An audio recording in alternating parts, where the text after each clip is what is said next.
Everyone, आज हम thermodynamics का नेक्स्ट टॉपिक आपका स्टार्ट कर रहे हैं।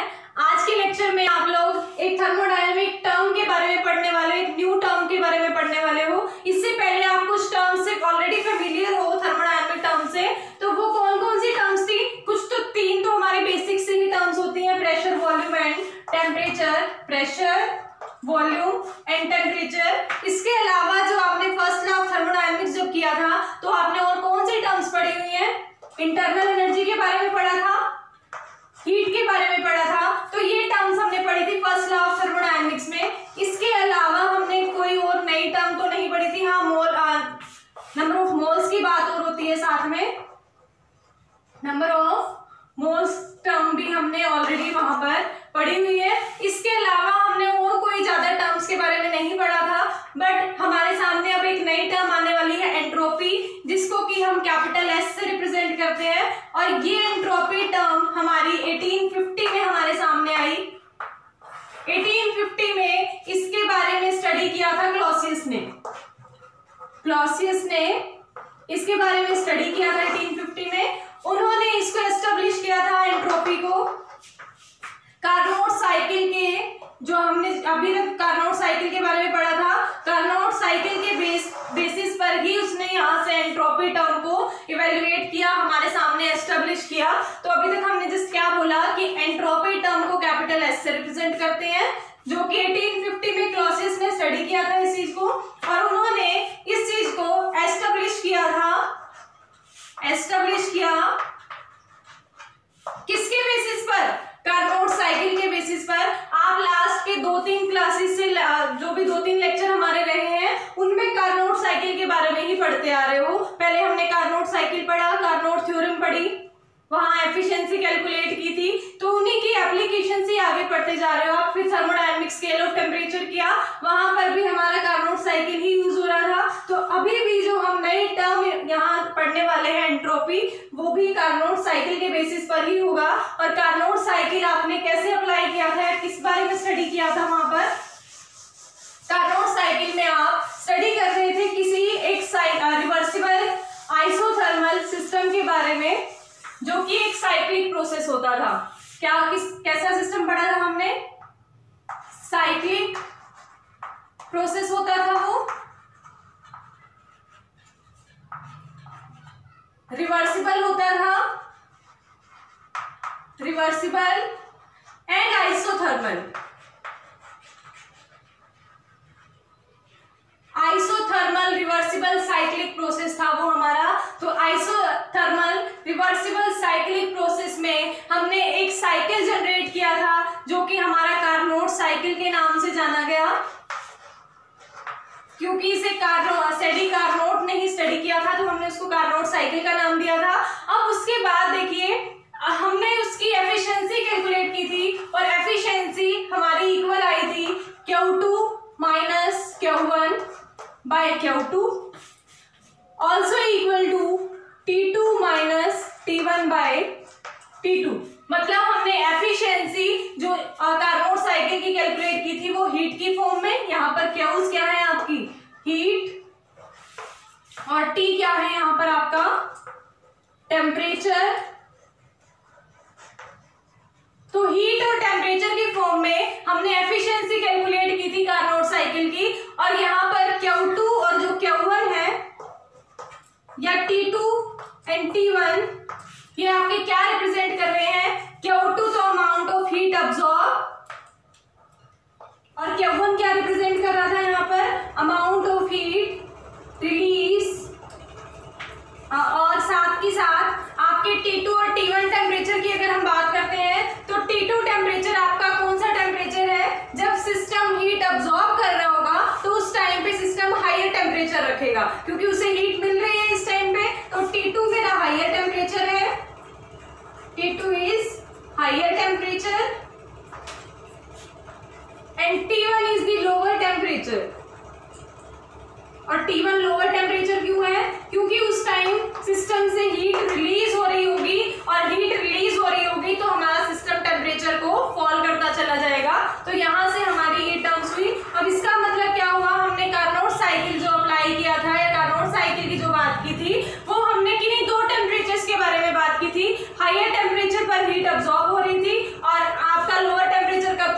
सिस्टम से हीट रिलीज हो रही थी। तो ये चीज हम कई बार डिस्कस कर चुके हैं, अभी तक आप लोगों को अच्छे से पता हो जाना चाहिए कि Q2 हमारे अमाउंट ऑफ हीट अब्सॉर्ब है, उस टाइम पे टेम्परेचर T2 रखेगा which is more than T1, T2 is more than T1, T2 higher temperature को रिप्रेजेंट करेगा हमेशा और ये T1 आपका लोअर टेम्परेचर को रिप्रेजेंट करेगा। तो यहाँ पर अब इसके बाद अगर हम इसको मैथमेटिकली रीअरेंज करें इस इक्वेशन को तो क्या आ जाएगा, देखिए क्लॉसियस ने कुछ नहीं किया नया, उन्होंने जस्ट क्या किया, जो भी मैथमेटिकल इक्वेशन कार्नोट ने हमें दी थी, जो भी हमें रिजल्ट्स दिए थे कार्नोट ने, उन्होंने उसको जस्ट मैथमेटिकली रीअरेंज किया हुआ है, वहां से एक नई टर्म उन्होंने जनरेट कर दी।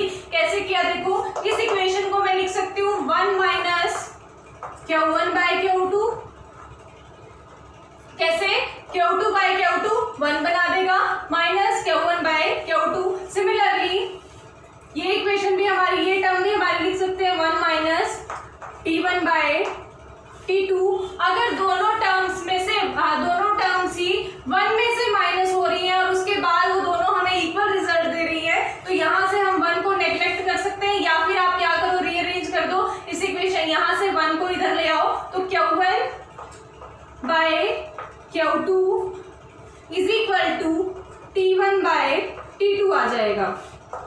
जब इस इक्वेशन को रीअरेंज करोगे हमारे 1 जो ये वाला 1 है हम इधर लेके आएंगे तो -1 के साथ आएगा, तो -1 के साथ ही हमारा कैंसिल हो जाएगा और माइनस से माइनस कैंसिल इसका, तो हमारे पास रिजल्ट आएगा Q1 by Q2 is equal to T1 by T2। अगर हमारे कुछ इस तरह की इक्वेशंस होती हैं मैथमेटिकली, अगर हमारे पास इस टाइप की इक्वेशंस मिल जाती हैं तो उस टाइप की इक्वेशंस को हम क्या लिख सकते हैं, देखो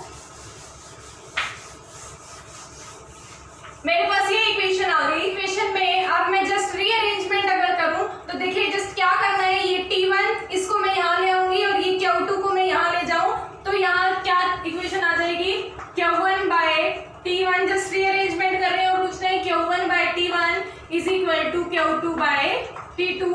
आपके पास ये इक्वेशन आई। इस इक्वेशन में अगर मेरा Q1 बाय T1 मतलब एक प्रोसेस की हीट और टेम्परेचर का रेशो दूसरे प्रोसेस की हीट और टेम्परेचर के रेशो के इक्वल है, ये हमारा कौन सा वाला प्रोसेस होता था, आइसोथर्मल एक्सपेंशन के केस में, ये हमारा आइसोथर्मल कंप्रेशन के केस में, ये दोनों अगर रेशो हमारे इक्वल है तो डेफिनेटली ये किसी ना किसी कांस्टेंट के इक्वल होंगे, और अगर ये किसी कांस्टेंट के इक्वल होंगे तो मैं इन जनरल इसको क्या लिख सकती हूँ, इन जनरल हम इसको लिख सकते हैं Q बाय T, और इस Q को मैं रिवर्सिबल हीट लिख सकती हूँ इज इक्वल टू कांस्टेंट। क्यों रिवर्सिबल हीट लिख सकते हैं, क्योंकि आपका जो साइक्लिक प्रोसेस है, ये साइक्लिक जो आपका कार्नोट साइकिल जो फॉर्म किया हुआ था आपने, वो हमारा आइसोथर्मली एंड रिवर्सिबली प्रोसेस करता है। इसका मतलब जो मेरी हीट है वो रिवर्सिबल हीट है। तो यहाँ से मेरी इक्वेशन आई Q reversible by T is equal to constant, कोई भी Q ले लो कोई भी T ले लो, अब तो हमारे दो ही Q और T वाले टर्म थी ना। अगर आप डिफरेंट प्रोसेस पर भी ऐसा काम करते हो, मतलब हमारा एक साइकिल कंप्लीट हुआ उसके बाद हम किसी अगले साइकिल की बात करें, फिर नेक्स्ट साइकिल की बात करें, तो उस टाइम पे Q1 by T1 is equal to Q2 by T2 is equal to Q3 by T3, इस तरह की इक्वेशंस आएंगी। तो हम जनरली अगर बात करें तो Q बाय T लिख सकते हैं इनको, क्योंकि ये दोनों सिर्फ हमारे 1 यहाँ पर है, यहाँ पर 2 है, तो इसका मतलब हमारा Q by T is equal to constant लिखा जा सकता है। तो यहाँ से हमने क्या चीज ऑब्जर्व की कि कार्नोट साइकिल में अगर आप एक अमाउंट ऑफ हीट अब्सॉर्ब कराते हो सिस्टम को, या अमाउंट ऑफ हीट रिलीज कराते हो सिस्टम से और उसे उसके एब्सोल्यूट टेम्परेचर से डिवाइड कर देते हो, तो वो हमें हमेशा एक कांस्टेंट वैल्यू देगी। इसका मतलब क्या हुआ, जैसे हमने अमाउंट ऑफ हीट रिलीज से उस पर्टिकुलर टेम्परेचर को डिवाइड किया और अमाउंट ऑफ हीट अब्सॉर्ब से उस टाइम के टेम्परेचर को डिवाइड किया, तो वो दोनों टर्म्स हमारी इक्वल ही आ रही है, और अगर इक्वल ही आ रही है तो किसी ना किसी कांस्टेंट के इक्वल आएंगी। तो यहाँ से हमने क्या चीज ऑब्जर्व की है कि भाई अगर आप किसी भी सिस्टम से amount of heat exchange heat को उसके एब्सोल्यूट टेम्परेचर से, उस पर्टिकुलर स्टेट के एब्सोल्यूट टेम्परेचर से अगर आप डिवाइड कर दोगे तो वो हमारा कांस्टेंट के इक्वल होगा। अब मैंने कहा कि amount of heat exchange exchange word use करा है हमने, वो एक्सचेंज में आपका अब्जॉर्प्शन भी हो सकता है, हीट अब्जॉर्ब भी हो सकती है और आपकी हीट रिलीज भी हो सकती है। यहाँ पर बस उसका कहने का क्या मतलब है कि अगर आप किसी भी साइक्लिक सिस्टम की बात कर रहे हो तो उस टाइम पे चाहे आप अब्जॉर्प्शन की बात करो चाहे आप रिलीज होने की बात करो हीट के, उसको उसके पर्टिकुलर स्टेट से, अगर आप अब्जॉर्प्शन वाली केस की को कंसीडर कर रहे हो तो उस टाइम पे जो सिस्टम का टेम्परेचर उससे अगर आप डिवाइड कर दोगे तो कांस्टेंट आ जाएगा। अगर आप रिलीज वाले केस की बात कर रहे हो तो उस टाइम पे जो सिस्टम का टेम्परेचर उसको मतलब उस हीट को, अमाउंट ऑफ हीट को अगर आप टेम्परेचर से, एब्सोल्यूट टेम्परेचर से डिवाइड कर दोगे तो वो आपका कांस्टेंट के इक्वल आएगा। तो ये हमारी जनरल इक्वेशन हुई। अब इसके बाद अगर मैं हीट के साइन कन्वेंशन की बात करूं, हीट के साइन कन्वेंशन की अगर हम बात करते हैं, साइन कन्वेंशन वो क्या कहता है, साइन कन्वेंशन के अकॉर्डिंग मेरा क्यू या तो पॉजिटिव हो सकता है या नेगेटिव हो सकता है। अब बात आती है हीट पॉजिटिव कब होगी, मतलब क्यू की वैल्यू आप कब पॉजिटिव लोगे सिस्टम के लिए और कब आप नेगेटिव लोगे। मैंने आपको लास्ट क्लास में भी बताया था कि अगर आप सिस्टम को हीट प्रोवाइड कर रहे हो, सिस्टम हीट अब्सॉर्ब कर रहा है तो इसका मतलब हीट जो है वो इंक्रीज हो रही है सिस्टम की। और अगर कोई भी चीज इंक्रीज होती है, अगर हमारे पास कुछ भी अमाउंट इंक्रीज हो रहा है किसी भी चीज का, तो इसका मतलब वो पॉजिटिव इफेक्ट डाल रहा है। इसका मतलब मेरी हीट क्या होगी उस टाइम पे, पॉजिटिव। और कितना अमाउंट हम सिस्टम को अब्सॉर्ब कराते हैं हीट का, Q2, इसका मतलब मेरा Q2 जो है वो कैसा होगा, पॉजिटिव वैल्यू रखेगा। अगर आप सिस्टम से हीट रिलीज कर रहे हो, सिस्टम से हीट बाहर निकाल रहे हो, तो वो हमारा अमाउंट, हीट के अमाउंट को मतलब डिक्रीज करेगा, और डिक्रीज करेगा तो वो वैल्यू हमारी कम हो रही है, और कम हो रही है तो इसका मतलब वो वैल्यू हमारी नेगेटिव रहेगी। तो Q1 की वैल्यू हमारी नेगेटिव रहेगी क्योंकि हमें पता है यहाँ पर हीट रिलीज होती है।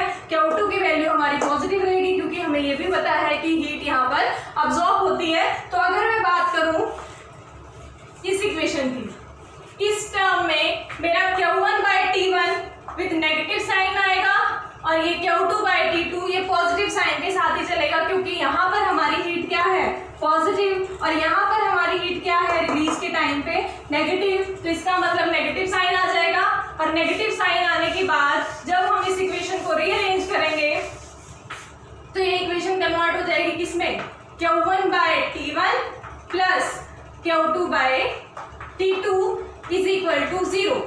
क्या आया हमारा, Q1/T1 को जस्ट हम उधर ले गए हैं और यहाँ पर हमारा क्या बचा, 0। तो Q1/T1 plus Q2/T2 is equal to 0। अगर ऐसा पॉसिबल है तो मैं इसको लिख सकती हूँ summation of Q/T is equal to 0, summation of Q/T is equal to 0। इसका मतलब क्या, अगर आप सिमिलर रेशो को अगर आप ऐड कर रहे हो और वो हमारा रिपीट हो रही है, टर्म्स उसी टाइप की टर्म्स रिपीट हो रही है, तो वहां पर हम समेशन साइन के साथ लिख सकते हैं क्योंकि हमारी सिमिलर टर्म्स ऐड हो रही हैं, और सिमिलर टर्म्स ऐड हो रही हैं तो जनरली इन जनरल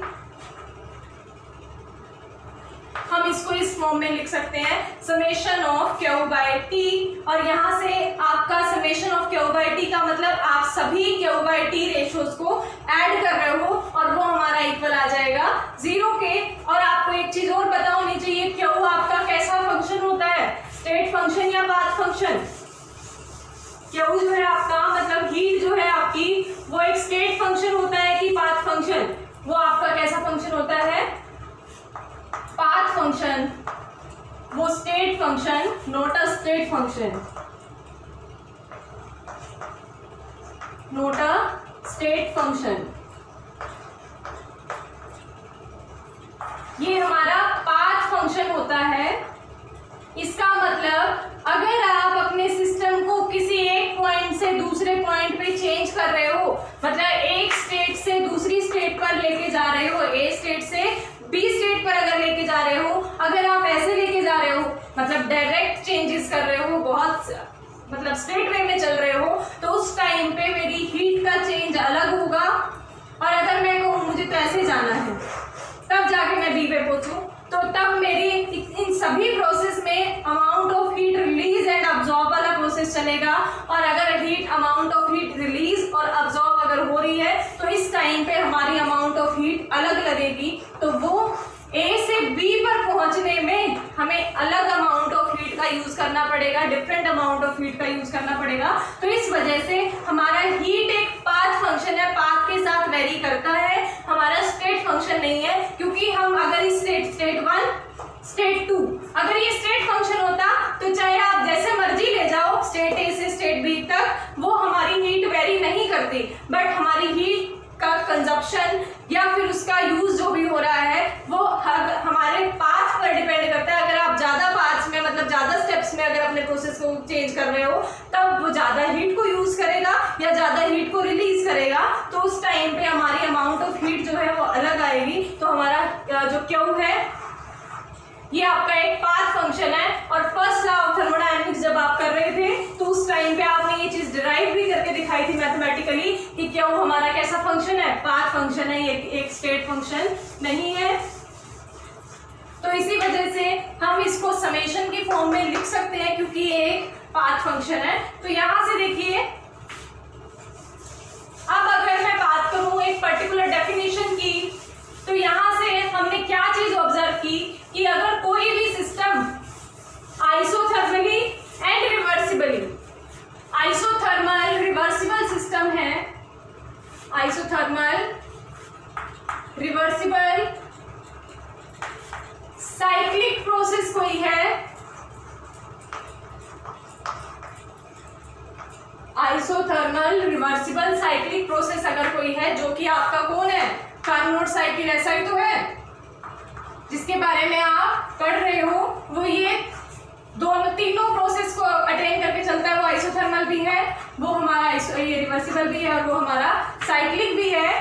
तो अगर यहां से हमने क्या चीज ऑब्जर्व की, मतलब हमने रिजल्ट से समेशन ऑफ Q/T = 0 से, इसका मतलब हम क्या कह सकते हैं यहाँ पे कि चेंज है तो ये मतलब हीट और टेम्परेचर का रेशो ही ना, इस टेम्परेचर के रेशो को हमने कहा Q1/T1 + Q2/T2, दो ही प्रोसेस हो रहे थे, मतलब दो ही आइसोथर्मल चेंज आए थे तो हमारी दो रेशो आए। बट अगर इससे ज्यादा चेंज आ रहे होते तो यहाँ पर Q3/T3 = 0, इससे ज्यादा होते तो Q4/T4 = 0। तो हमारा इसका मतलब क्या हुआ कि जितने आइसोथर्मल चेंजेस आएंगे उतनी ही टाइम ये हमारा रेशो होगा और इन रेशो को हमें ऐड करके ओवरऑल रिजल्ट लाना है और जो कि हमारा = 0 आएगा। तो इसने यहाँ से ये चीज ऑब्जर्व की कि आइसोथर्मल रिवर्सिबल साइक्लिक प्रोसेस के लिए अमाउंट ऑफ हीट अब्सॉर्ब या अमाउंट ऑफ हीट रिलीज या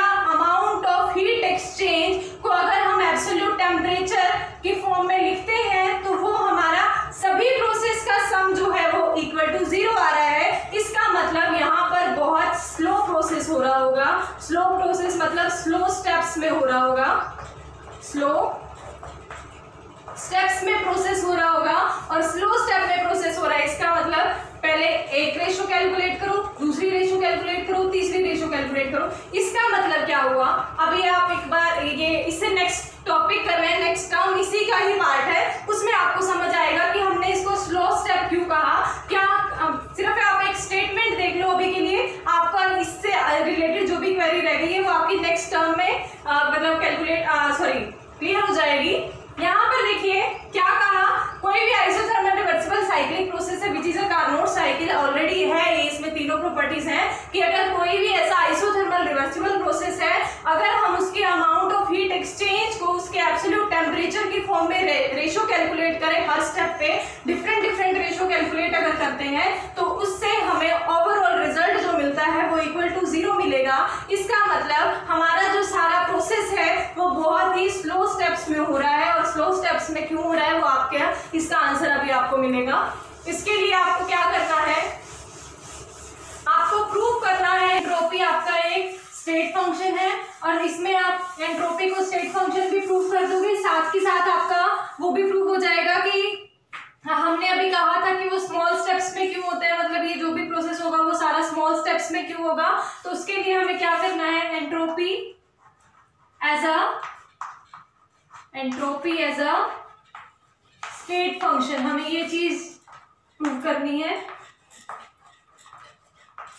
अभी तो आपने एंट्रोपी टर्म को ही जनरेट नहीं किया है, हम इसी इक्वेशन की हेल्प से, जो अभी हमारे पास लास्ट इक्वेशन आई थी, क्या इक्वेशन आई थी, summation Q by T, summation of Q by T is equal to 0, इस इक्वेशन को ही की हेल्प से ही हम एंट्रोपी टर्म को जनरेट करेंगे यहाँ पर। तो उसके लिए आपको एक प्रोसेस अज्यूम करना है। सबसे पहले हम साथ ही साथ एंट्रोपी को स्टेट फंक्शन भी प्रूव करेंगे, और अभी मैंने कहा था कि हम स्मॉल स्टेप्स में प्रोसेस कराते हैं। जो भी हमारा कार्नोट साइकिल जो फॉर्म करते हैं हम, कार्नोट साइकिल, वो हमारा स्मॉल स्टेप्स में चलता है। ये चीज भी हम यहाँ पर कंसीडर करके चलेंगे। देखिए, सपोज कीजिए कि आपके पास कोई साइक्लिक प्रोसेस है। साइक्लिक प्रोसेस का मतलब क्या होता है, जहां से सिस्टम चेंज होना स्टार्ट कर रहा है वो घूम के वापस वहीं पर आ जाए, तो ये होता है हमारा साइक्लिक प्रोसेस। सपोज करो आपके पास कोई पॉइंट ए है, ए से बी पर मेरा सिस्टम चेंज होके गया, मेरा system A to B change हुआ, बी पर जाने के बाद ये वापस से अगर ए पर आ जाता है, क्या किया, ए टू बी गया पहले, फिर अगर ये बी से वापस ए पर आ जाता है, तो मेरा ये प्रोसेस कैसा होगा, साइक्लिक होगा। जिस पॉइंट से हमने स्टार्ट किया उसको चेंज करना है, सिस्टम की स्टेट में चेंज करना स्टार्ट किया, वापस से घूम के वो वापस वहीं आ जाता है कुछ चेंजेस के बाद, तो वो हमारा साइक्लिक प्रोसेस होता है। तो हमने यहाँ पर अज्यूम किया कि हमारा ए बी ए टाइप का एक साइक्लिक प्रोसेस है। अब इस साइक्लिक प्रोसेस में क्या हमारा कार्नोट साइकिल फॉर्म हो रहा है। अभी तक हमने जितना भी स्टडी किया है वो कार्नोट साइकिल के बेसिस पर किया है, पर क्या यहाँ पर हमें कोई कार्नोट साइकिल मिल रहा है। हमने तो कार्नोट साइकिल में 4 प्रोसेस पढ़े थे, आइसोथर्मल, फिर एडियाबैटिक, फिर आइसोथर्मल, फिर एडियाबैटिक, इस तरह से पढ़ा था ना। आइसोथर्मल एक्सपेंशन, एडियाबैटिक एक्सपेंशन, फिर आइसोथर्मल कंप्रेशन, उसके बाद हमने क्या पढ़ा था, एडियाबैटिक कंप्रेशन। तो ये टर्म्स पढ़े थे। तो इसी फॉर्म में हमने अगर पढ़ा था, तो यहाँ तो हमें 2 ही प्रोसेस होते हुए नजर आ रहे हैं। अगर मैं इसको आइसोथर्मल एक्सपेंशन का नाम दे दूं तो ये मेरा क्या हो जाएगा, एडियाबैटिक एक्सपेंशन। तो उसके बाद हमारे बाकी के 2 प्रोसेस के लिए तो हमारे पास है ही नहीं स्पेस, या हम उस मूवमेंट में है ही नहीं कि मेरा सिस्टम एक बार ए से बी पे चेंज हो रहा है, फिर बी से ए पे चेंज हो रहा है, तो 2 ही प्रोसेस हो रहे हैं। इसके लिए आपके पास क्या चीज आती है कि भाई अब हमें यहाँ पर कार्नोट साइकिल को जनरेट करना पड़ेगा, और हमने जाना भी कहाँ से कहाँ है, ए से बी, बी से ए जाना है। तो यहाँ पर हम अगर कार्नोट साइकिल्स को जनरेट कर ले, और वो कैसे करेंगे, सपोज करो यहाँ पर कोई छोटा सा कार्नोट साइकिल बना, इस तरह से हमारे स्क्वायर, यहाँ एक वो बना रही हूं मैं आपका क्वाड्रिलेटरल टाइप में, और ये आपके क्या रिप्रेजेंट कर रहे हैं कि मैंने नंबर ऑफ, इस टाइप से बनेंगे वहां पर, कि मैंने नंबर ऑफ कार्नोट साइकिल यहाँ पर जनरेट कर लिए, और वो कार्नोट साइकिल हमारे आगे प्रोसेस करते जाएंगे, और हमारा सिस्टम में जो काम करना है वो होता जाएगा। इस तरह से मैंने बनाया। तो यहाँ पर मेरे नंबर ऑफ कार्नोट साइकिल बनेंगे,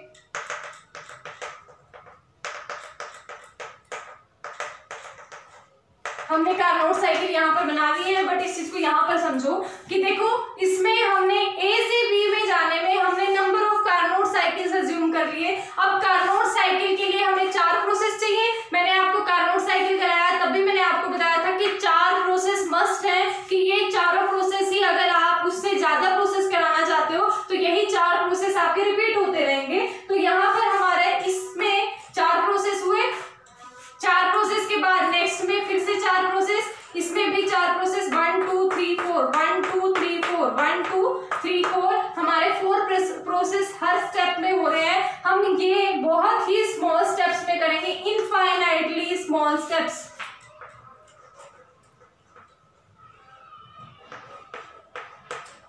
इनफाइनाइटली स्मॉल स्टेप्स में हमने अपने कार्नोट साइकिल बनाने हैं, और इन साइकिल्स को बनाने के बाद हमारा हर एक साइकिल अपना प्रोसेस करेगा, वर्क करेगा। उसमें isothermal expansion, adiabatic expansion, isothermal compression, adiabatic compression, ये सारे प्रोसेस होते जाएंगे। और जैसे ही एडियाबैटिक कंप्रेशन की बात आएगी, उसके बाद हमारा कौन सा प्रोसेस आ जाएगा फर्दर, आइसोथर्मल एक्सपेंशन। यहाँ क्या होगा, आइसोथर्मल एक्सपेंशन। अगर हम अज्यूम करके चले फंक्शन, यहाँ तो ज्यादा ही हो गया, 2 प्रोसेस बना के दिखा देते हैं। देखो सपोज करो मैं किन्हीं कॉन्टिन्यूटी के दो प्रोसेस की बात कर रही हूँ। इसमें मेरा आइसोथर्मल एक्सपेंशन, इसमें मेरा एडियाबैटिक एक्सपेंशन, इसमें मेरा आइसोथर्मल एक्सपेंशन, यहाँ एडियाबैटिक एक्सपेंशन, फिर मेरा आइसोथर्मल कंप्रेशन और यहाँ पर आपका आइसोथर्मल एडियाबैटिक कंप्रेशन। 4 प्रोसेस हो गए। ये सिस्टम कोई ना कोई काम करेगा, काम करने के बाद अपनी वर्क की वैल्यू ले आएगा। अब इसका काम खत्म, नेक्स्ट टाइम पे फिर से यहाँ पर हमारा नेक्स्ट प्रोसेस स्टार्ट हो जाएगा, वही आइसोथर्मल एडियाबैटिक, आइसोथर्मल एडियाबैटिक। अब ये वाले का जो भी वर्क हमारा होगा वो हो गया कि मतलब इस पॉइंट से जो बहुत छोटा सा स्टेप मैंने लिया है वहां तक का मैंने वर्क कैलकुलेट कर लिया। अब उसके बाद हम नेक्स्ट स्टेप पे आएंगे, फिर उसके बाद नेक्स्ट स्टेप पे आएंगे और कंप्लीट हम सारे के सारे ये जो हमारे कार्नोट साइकिल बनेंगे इन सब के लिए वर्क कैलकुलेट कर लेंगे और टोटल ओवरऑल समेशन करके हम उसका रिजल्ट फाइंड आउट कर सकते हैं। पर अभी हमने रिसेंटली एक टर्म पढ़ी थी जो एफिशिएंसी की फॉर्म से हमने कैलकुलेट की थी। हमने कहा था कि अगर कोई भी कार्नोट साइकिल है तो उसके लिए हम कैलकुलेट कर सकते हैं Q/T = 0 और ये कहाँ से आया था Q1/T1 प्लस Q2/T2। तो यहाँ पर हमारी बात हुई थी आइसोथर्मल एक्सपेंशन की और यहाँ हमारी बात हुई थी आइसोथर्मल कंप्रेशन की। मतलब ये एक्सपेंशन वाले फैक्टर्स को रिप्रेजेंट करता है और ये हमारा कंप्रेशन वाले फैक्टर्स को रिप्रेजेंट करता है और ये कंप्लीट 1 साइकिल की बात कर रहा था। तो उसके लिए हमने वैल्यू कैलकुलेट की थी Q/T। तो यहाँ तो हमने नंबर ऑफ साइकिल्स मान लिए हैं। एक ये साइकिल हो गया, नेक्स्ट इससे नेक्स्ट इससे नेक्स्ट, बहुत सारे ऐसे नंबर ऑफ साइकिल्स होंगे जिनके जो अपना अलग अलग प्रोसेस करेंगे, अपना वर्क करेंगे, पर प्रोसेस 4 ही करेंगे। एडियाबैटिक, आइसोथर्मल एक्सपेंशन और compression. Adiabatic expansion isothermal expansion, adiabatic expansion, फिर आइसोथर्मल कंप्रेशन, फिर एडियाबैटिक कंप्रेशन। यही 4 स्टेप्स को 1 बाय 1 रिपीट करते चले जाएंगे और उसके बाद ये ओवरऑल ए पॉइंट से वो प्रोसेस करते हुए स्टार्ट करते हुए हमारे बी पॉइंट तक पहुंच जाएंगे और सिस्टम ने जितना ओवरऑल काम किया होगा या वर्क उसने किया होगा वो हम समेशन की हेल्प से उनको ऐड ऑन करके सभी को हम वहां से वो कंप्लीट वर्क की वैल्यू कैलकुलेट करना चाहते हैं तो वर्क कैलकुलेट कर सकते हैं। एफिशिएंसी कंप्लीट कैलकुलेट करना चाहते हैं तो एफिशिएंसी कैलकुलेट कर सकते हैं। जो भी आपने अभी तक कार्नोट साइकिल के बारे में जो जो टर्म्स पढ़ी हैं, जिस तरह से पढ़ी है, वो हर एक साइकिल पर अप्लाई की जा सकती है वो सारी की सारी टर्म्स। तो हमने अभी रिसेंटली एक जो एंट्रोपी टर्म्स को जनरेट कर रहे हैं यहाँ पर, तो उनके स्टेप्स में हमने एफिशिएंसी से जाकर हमने Q/T कैलकुलेट कर लिया था और ये हमने किसी सिंगल साइकिल की बात की थी, किसी 1 कार्नोट साइकिल की बात की थी। यहाँ नंबर ऑफ कार्नोट साइकिल्स है तो अगर 1 के लिए रिजल्ट मेरे पास ये आ रहा है तो बाकी सभी का भी तो मुझे समेशन अगर करना है तो वो भी सेम इसी वे में होगा, उनका भी हम यहाँ पर ऐड ऑन कर देंगे सारा रिजल्ट और वो इक्वल आ जाएगा आपका 0 के।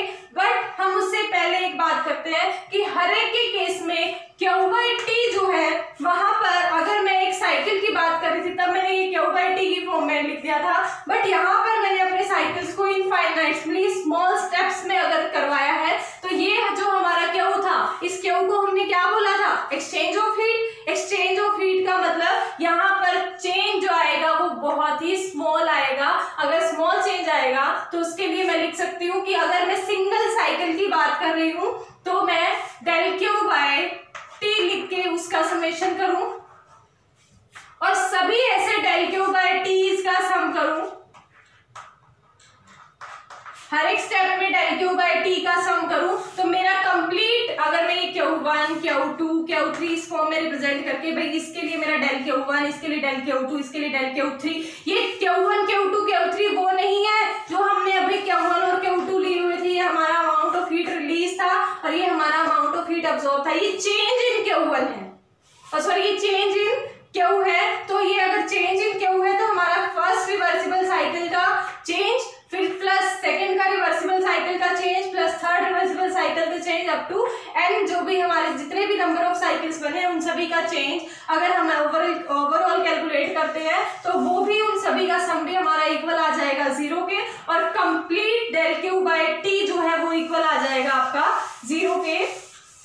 तो यहां से ΔQ/T = 0। देखो हमने क्या कहा, एंट्रोपी को हमने एक स्टेट फंक्शन प्रूव करना करना था, एंट्रोपी यहाँ से पहले हम जनरेट करेंगे, उसके बाद इसको स्टेट फंक्शन प्रूव करेंगे। उसके लिए हमने एक साइकिल एज्यूम किया। साइकिल क्या एज्यूम किया कि मेरा अगर कोई भी सिस्टम है वो सिस्टम ए से बी पर चेंज होता है और बी से फर्दर अगर वो ए पर आ जाता है तो वो एक साइक्लिक प्रोसेस हो गया। अगर ये एक साइक्लिक प्रोसेस है बट यहाँ पर तो हमें दो ही पाथ दिखाई दे रहे हैं और वो दो पाथ में हमारा कार्नोट साइकिल जनरेट नहीं होता है, तो हमें कार्नोट साइकिल को जनरेट करने के लिए यहाँ से लेके यहाँ तक जाने के प्रोसेस को हमने छोटे छोटे बहुत स्मॉल पार्ट्स में डिवाइड कर दिया। इनफाइनाइटली स्मॉल का मतलब है कि बहुत छोटे पार्ट्स में हमने इसको डिवाइड कर दिया सभी को, और सभी में साइकिल जनरेट कर लिए। जो हमने कार्नोट साइकिल पढ़ा था वो साइकिल जनरेट कर लिए। और कार्नोट साइकिल के लिए आपको क्या कंडीशन लगानी पड़ेगी कि ये जो साइकिल है ये सारे के सारे रिवर्सिबल होने चाहिए, ये सारे आइसोथर्मल होने चाहिए, और साइकिल तो आप फॉर्म कर ही रहे हो कि साइक्लिक फॉर्म में आइसोथर्मली और रिवर्सिबली मेरा सिस्टम उस टाइम पे काम कर रहा होगा। तो इनफाइनाइटली स्मॉल हमने स्टेप्स में कन्वर्ट करके इसको नंबर ऑफ स्टेप्स में कन्वर्ट करके ए से सिस्टम को बी पर पहुंचा दिया। अब देखो यहाँ अगर मान लो मैं इन वाली लाइंस को जो इस तरह से लाइंस ड्रॉ की है हमने, अगर इनको मैं आइसोथर्मल प्रोसेस मान लूं, आइसोथर्मल, और जो मैंने इस तरह से लाइन ड्रॉ करी है ये मेरे अगर एडियाबेटिक प्रोसेस हो,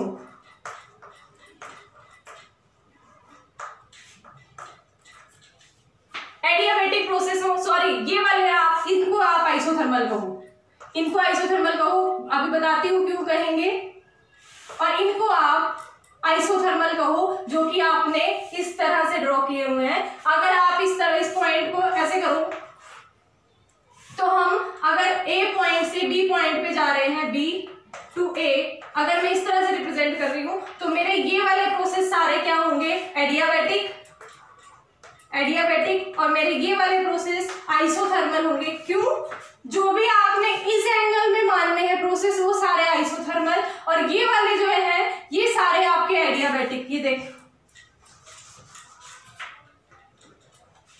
इस डायरेक्शन में जितने भी प्रोसेस आएंगे या इस डायरेक्शन में जितने भी प्रोसेस आएंगे वो सारे मेरे आइसोथर्मल प्रोसेस होंगे, और इस डायरेक्शन में जो भी प्रोसेस आएंगे वो सारे मेरे एडियाबेटिक प्रोसेस अगर होंगे। तो उस टाइम पे अगर मैं ओवरऑल रिजल्ट कैलकुलेट कर दूं, इसके लिए चाहे मैं वर्क कैलकुलेट कर रही हूँ, हर एक साइकिल के टर्म्स को ऐड कर दूं, चाहे फिर मैं वर्क कैलकुलेट कर रही हूँ, चाहे फिर मैं एफिशिएंसी कैलकुलेट कर रही हूँ, चाहे फिर मैंने एफिशिएंसी से ये टर्म ही क्यों ना कैलकुलेट कर ली हो, तो मुझे अगर सारे ओवरऑल वैल्यू चाहिए तो मुझे सभी वैल्यूज को ऐड करना पड़ेगा, हर एक साइकिल के रिजल्ट को ऐड करना पड़ेगा, और ऐड करके लास्ट में हम रिजल्ट जो है वो फाइंड आउट कर सकते हैं एडिशन के बाद। क्योंकि हर एक साइकिल सेम बिहेवियर रख रहा है। सेम बिहेवियर कैसे कि हर एक साइकिल में आइसोथर्मल और एडियाबेटिक प्रोसेस ही चल रहे हैं। पहले एडियाबेटिक अगर एक्सपेंशन हुआ अगर, तो उसके बाद अगर आइसोथर्मल एक्सपेंशन पहले अगर होता है तो फिर उसके बाद एडियाबेटिक एक्सपेंशन होगा,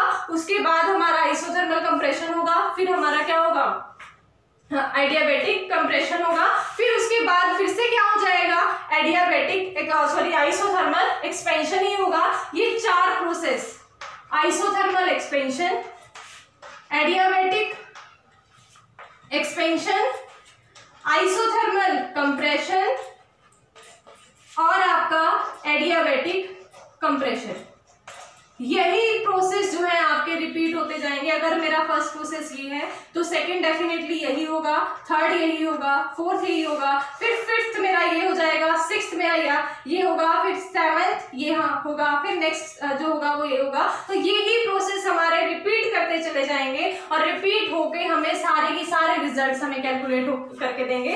तो यहाँ से अगर हम बात करें कि मुझे ये Q/T कैलकुलेट करना है, तो फर्स्टली मैंने कहा कि बहुत स्मॉल चेंजेस आ रहे हैं Q के, तो यहाँ पर मेरा change in Q del Q की फॉर्म में लेना पड़ेगा, और डेल Q की फॉर्म में लेना पड़ेगा तो हर स्टेप्स के डेल Q में del Q1 del Q2 by T इनका हमें समेशन फाइंड आउट कर लेना है, और ओवरऑल रिजल्ट मेरा 0 के इक्वल आएगा। और सभी को जब हम ऐड करते हैं इन टर्म्स को तो ये मेरा डेल Q/T के इक्वल आ जाएगा। तो यहाँ तक आई होप सभी को समझ आ गया है। इसमें देखो हाँ एक चीज और, मैंने कहा ये वाले प्रोसेस ही मेरे एडियाबेटिक होंगे और ये वाले प्रोसेस ही मेरे आइसोथर्मल होंगे। ऐसा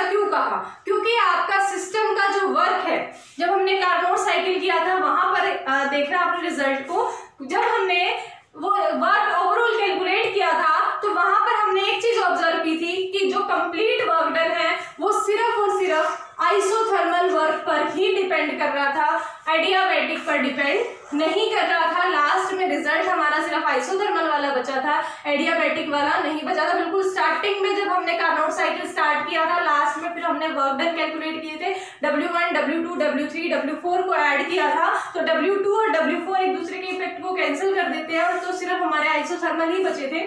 तो यहाँ पर वैसे तो आप दोनों में से कोई भी ले लो, ऐसा कुछ फिक्स नहीं होता, बट यहाँ पर हम किस लिए लेके चल रहे हैं आपको समझाने में थोड़ा सा इजी रहेगा कि वर्क जो है वो हमारा आइसोथर्मल की वजह से आता है और मेरा सिस्टम कैसे काम कर रहा है, ए से बी की तरफ जा रहा है, बी से ए की तरफ आ रहा है, तो ओवरऑल वर्क जो है मेरा आइसोथर्मल वर्क जो है एड ऑन होता जाएगा। अगर आप एक्सपर्ट हो जाते हो, आपको अच्छे से आ जाता है कार्नोट साइकिल, तो उसके बाद आप जस्ट आइसोथर्मल वर्क्स को ही कैलकुलेट करोगे और उन सभी को ऐड कर दोगे। आपको एडियाबैटिक कैलकुलेट करने की जरूरत नहीं है, क्योंकि आपको पता है एडियाबैटिक कंप्रेशन और एडियाबैटिक एक्सपेंशन एक दूसरे के इफेक्ट को कैंसिल कर देते हैं, तो उस टाइम पे हमें कैलकुलेट करने की जरूरत ही नहीं पड़ती। इसीलिए हम अगर अपने प्रोसेस को इजी बनाना चाहते हैं तो ये वाले प्रोसेस को हम आइसोथर्मल मान लेते हैं और ये वाले प्रोसेस को हम एडियाबैटिक मान लेते हैं और एडियाबैटिक से मेरा एडियाबैटिक वाला फैक्टर तो है कैंसिल हो जाता है। तो अब देखिए मेरा यहाँ तक हो चुका है प्रोसेस। अब इसके बाद हम नेक्स्ट स्टेप की तरफ आते हैं और नेक्स्ट स्टेप मेरा क्या रहेगा, देखो मेरा सिस्टम पहले ए से बी पे चेंज हो रहा है और वो बी से फिर ए पे चेंज हो रहा है। इसका मतलब अगर मैंने summation Q delta Q by T की बात कर रही हूं अगर मैं, तो समेशन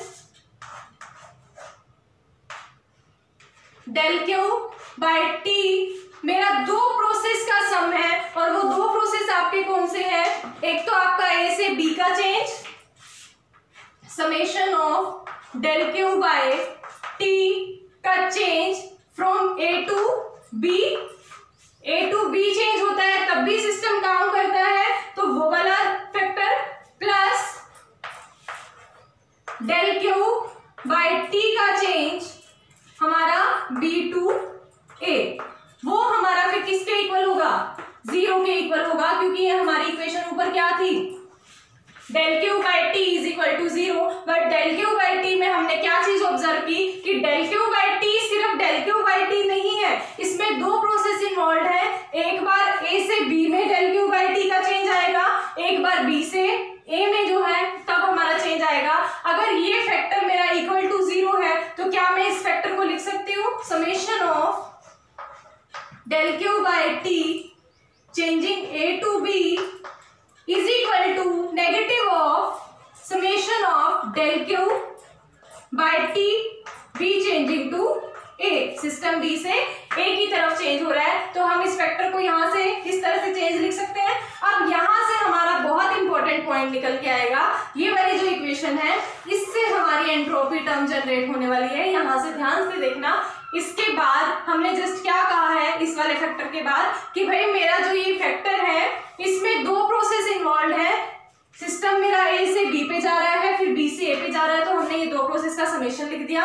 ये जो समेशन है ये मेरे दो प्रोसेस की समेशन है, तो वो हमारा इक्वल टू 0 था। तो इक्वल टू 0 अगर ये फैक्टर था तो हमने जस्ट रीअरेंज किया और नेगेटिव साइन किस लिए आ रहा है, क्योंकि हम इसको राइट हैंड साइड में लेके जा रहे हैं। तो ये हमारी एक मैथमेटिकल इक्वेशन आई। इस मैथमेटिकल इक्वेशन से ये देखिए जो मेरी इक्वेशन है इसमें ए से बी पे चेंज हो रहा है सिस्टम और बी से ए पे चेंज हो रहा है, और उसमें हमारा चेंज इन क्यू या exchange of heat bye absolute temperature के रेशियो का समेशन है।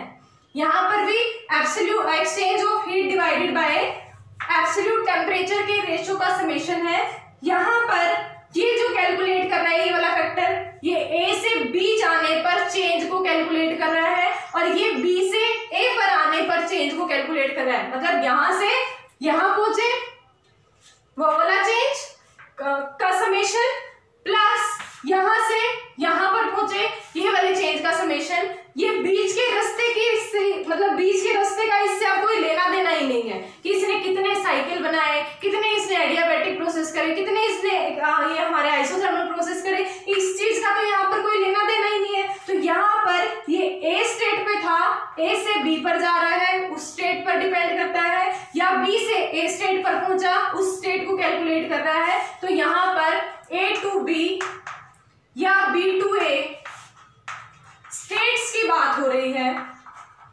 कौन से फैक्टर में? क्यू बाय टी फैक्टर में या del Q by T factor में सिर्फ और सिर्फ ए टू बी या बी टू ए स्टेट्स पर जाने की बात हो रही है, और बाकी किसी चीज किसी भी टर्म को यहाँ पर इन्वॉल्व नहीं किया गया है। इसका मतलब ये वाला फैक्टर जो है मेरा वो एक स्टेट फंक्शन है।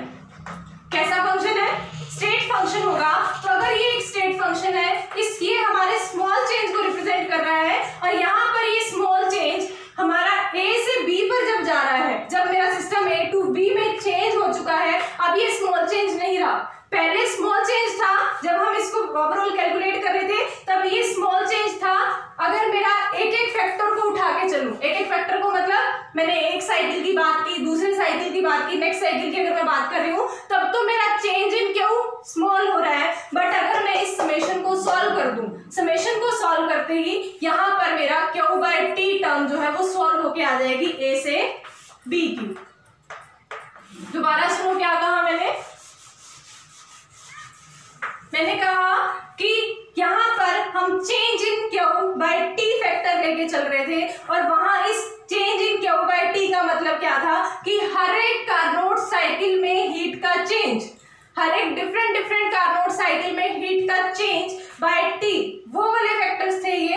बट अगर मैं ओवरऑल चेंज की बात करूं तो वो मेरा कंप्लीट हीट का चेंज आज हीट मतलब टर्म जो यूज हुई है हमारी, या कंप्लीट हीट एक्सचेंज जो हो रही है वो वैल्यू आ चुकी होगी। इस समेशन को सॉल्व करने के बाद सभी फैक्टर्स के टर्म्स को सॉल्व कर दोगे, मतलब ऐड कर दोगे, उसके बाद जो मेरी फैक्टर आएगा वो कंप्लीट क्यू बाय टी आ जाएगा। तो इसका मतलब यहां से इस वाले फैक्टर को सॉल्व करके मेरा Q by T A to B आ जाएगा, ये Q by T A to B आ जाएगा, और यहां से मेरा क्या आएगा नेगेटिव हो Q by T B to A, कि बी से ए में जाने पर जो चेंज है, और क्यू बाय टी हमारा ए जब मेरा ए से बी पे जाने में जो चेंज है, ये बी टू ए को रिप्रेजेंट कर रहा है। अब अगर ये फैक्टर्स हैं तो ये दोनों अगर हमारे इक्वल है विद नेगेटिव साइन, तो यहां से मैं लिख सकती हूं, अगर ये रिलेशन आई है हमारे पास, तो इसका मतलब क्या हुआ कि मेरा क्यू बाय टी ए से जब बी पर जा रहा है या बी से ए पर जा रही है, जो भी टर्म्स हैं वो हमारी इक्वल है, बट ऑपोजिट साइन में है। ऑपोजिट साइन, ये नेगेटिव साइन जो है ये क्या रिप्रेजेंट कर रहा है? जिस ऑपोजिट डायरेक्शन को रिप्रेजेंट कर रहा है। ऑपोजिट डायरेक्शन कैसे? जब हम ए से बी पे जा रहे हैं, मेरी डायरेक्शन ये है, मतलब हम इस डायरेक्शन में मूव कर रहे हैं, बट जब मैं बी से ए की तरफ आ रही हूँ तो मेरी डायरेक्शन ऑपोजिट है। तो ये नेगेटिव साइन हमारा जिस डायरेक्शन को रिप्रेजेंट कर रहा है, बट यहाँ ए टू बी की बात अगर कर रहा है, बीच के रास्ते से इसका कोई लेना देना नहीं है, मतलब पाथ से इसका कोई लेना देना नहीं है कि बीच वाले टर्म्स में यहाँ पर किस तरह से चेंजेस आए हैं। तो ये हमारा ए स्टेट पर या बी स्टेट पर सिर्फ इन्हीं पर डिपेंड करते हैं ये फैक्टर्स। तो ये दोनों फैक्टर्स हमारे सिमिलर पॉइंट्स हैं और सिमिलर मतलब सिमिलर टर्म्स हैं, और ये सिमिलर टर्म्स हमारी एक स्टेट फंक्शन है। ये जो भी टर्म है हमारी वो एक स्टेट फंक्शन है, और इसी टर्म को क्लॉसियस ने क्या नाम दिया? एंट्रोपी का नाम दे दिया। तो इसका मतलब उसने एक नई टर्म जनरेट की कि एक टर्म होती है entropy which is represented by S, और जो कि इक्वल होगी हमारी क्यू बाय टी। और ये क्यू बाय टी हमने कहां से कैलकुलेट किया है? हमने ये कैलकुलेट किया है कार्नोट साइकिल की हेल्प से, और कार्नोट साइकिल में जो एफिशिएंसी का फॉर्मूला था उसको जस्ट मैथमेटिकली रीअरेंज किया, और रीअरेंज करके हमने एक साइक्लिक प्रोसेस अज्यूम करके, और वहां पर साइक्लिक प्रोसेस में जो जहां पर 4 स्टेप्स नहीं थे बट फिर भी हमने कार्नोट साइकिल को जनरेट किया, और कार्नोट साइकिल की हेल्प से हमने एक रिलेशन फाइंड आउट की क्यू बाय टी की फॉर्म में ही, और ये क्यू बाय टी को क्या नाम दिया गया? एंट्रोपी का नाम दिया गया। और इस जो ये हीट है इस टाइम पे इसको हम रिवर्सिबल हीट की फॉर्म में भी रिप्रेजेंट कर सकते हैं, क्योंकि यहाँ पर जितने भी साइकिल है वो मेरे रिवर्सिबली काम कर रहे हैं, और ये वाला प्रोसेस भी मेरा रिवर्सिबल है। ओवरऑल प्रोसेस की अगर मैं बात करूं तो ये भी मेरा रिवर्सिबल प्रोसेस है। तो S is equal to Q by T, Q reversible by T, तो ये मेरे रिवर्सिबल प्रोसेस की हीट के एक्सचेंज को रिप्रेजेंट कर रहा है।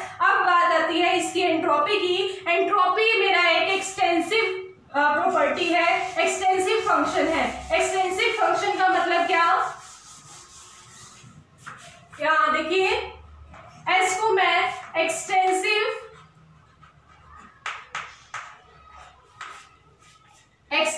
फंक्शन बोल रही हूं। एक्सटेंसिव फंक्शन का मतलब क्या होता है कि अमाउंट ऑफ मैटर पर डिपेंड करता है।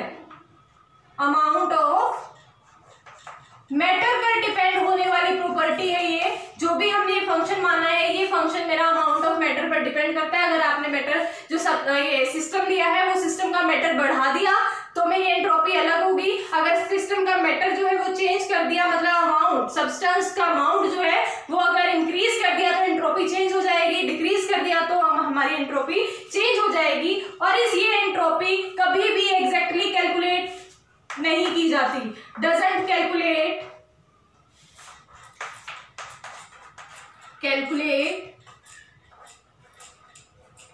एग्जैक्ट, इसका हमेशा चेंज कैलकुलेट किया जाता है। Change can be calculated, change calculate किया जा सकता है, इसको एग्जैक्टली कैलकुलेट नहीं किया जा सकता। इसका मतलब डेल्टा एस आप फाइंड आउट कर सकते हो, S2 माइनस S1 आप फाइंड आउट कर सकते हो। S2 माइनस S1 यहाँ पर अगर हम बात करें, सिस्टम स्टेट 1 पर था, फिर सिस्टम स्टेट 2 पर गया, या सिस्टम स्टेट A पर था, फिर B पर गया। अगर हम एंट्रोपी एग्जैक्टली यहाँ पर कैलकुलेट नहीं कर सकते तो हम इसका अगर चेंज कैलकुलेट कर सकते हैं। तो यहाँ से मेरी डेल्टा एस की वैल्यू क्या हो जाएगी, delta S is equal to S of B minus S of A. इसका मतलब बी स्टेट पर इसकी सिस्टम की एंट्रोपी माइनस ए स्टेट पर हमारे सिस्टम की एंट्रोपी। तो यहाँ से ये वाला टर्म मेरी किसके इक्वल हो जाएगी, delta S is equal to S of B minus S of A is equal to क्या हो, रिवर्सिबल बाय टी। ये टर्म हमारी इक्वल हो जाएगी डेल्टा एस के। हम कभी भी एग्जैक्ट एंट्रोपी कैलकुलेट नहीं कर सकते। और ये चीज आप 11th-12th क्लास से पढ़ते आए हो कि कुछ फैक्टर्स होते हैं, आपकी इंटरनल एनर्जी भी है वो एग्जैक्टली कैलकुलेट नहीं की जा सकती, एंथैल्पी होगी, आगे पढ़ोगे, वो भी एग्जैक्टली कैलकुलेट नहीं की जा सकती। इसी तरह से आपकी एंट्रोपी भी एग्जैक्ट कैलकुलेट नहीं की जा सकती। अगर एग्जैक्टली कैलकुलेट नहीं की जा सकती तो हम इसका चेंज कैलकुलेट करते हैं, which is equal to final state minus initial state. और फाइनल स्टेट हमारी अगर A टू B की बात करें तो B हो जाएगी, और B टू A की बात करें तो A हो जाएगी। तो यहाँ से SB माइनस SA, मतलब इनका चेंज इक्वल आ जाएगा डेल्टा S के, और डेल्टा S इक्वल होगा मेरा क्या, रिवर्सिबल बाय T के। तो यहाँ से हमारी एंट्रोपी टर्म भी कैलकुलेट हुई। तो एंट्रोपी को आपने किसके इक्वल लिखा, क्यू बाय टी के। और ये हमारी एक स्टेट फंक्शन है, हमने ये भी प्रूव कर दिया, क्योंकि जो Q by T factors last में आए थे आपके पास, वो आपका स्टेट A टू B और B टू A पर डिपेंड कर रहे थे, बीच वाले प्रोसेस पर डिपेंड नहीं कर रहे थे। दैट मीन्स वो पाथ पर डिपेंड नहीं कर रहे थे। और अगर पाथ पर डिपेंड नहीं कर रहे थे तो वो हमारा एक स्टेट फंक्शन होगा, पाथ फंक्शन नहीं होगा। अब इसके बाद देखो delta S is equal to Q reversible by T के इक्वल आ चुका है। तो अब अगर हम यूनिट्स की बात करें कि एंट्रोपी यूनिट्स क्या होंगी, तो एंट्रोपी यूनिट्स आपकी इक्वल होंगी इन दोनों की यूनिट्स पर डिपेंड होती हुई। तो यहाँ अगर ये मेरा जूल में है हीट की वैल्यू, तो जूल हमारी एंट्रोपी की यूनिट हो जाएंगी, यूनिट ऑफ एंट्रोपी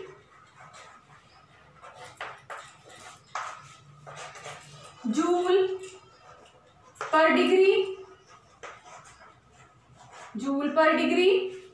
टेम्परेचर हम यहाँ पर किस यूनिट्स में लेके चल रहे हैं, केल्विन में, ना कि सेल्सियस में। और आपको ये थर्मोडायनामिक स्केल ऑफ टेम्परेचर में मैं एक्सप्लेन कर चुकी हूँ। तो यहाँ से आपका जूल जे पर केल्विन आपका इसकी यूनिट हो जाएगी।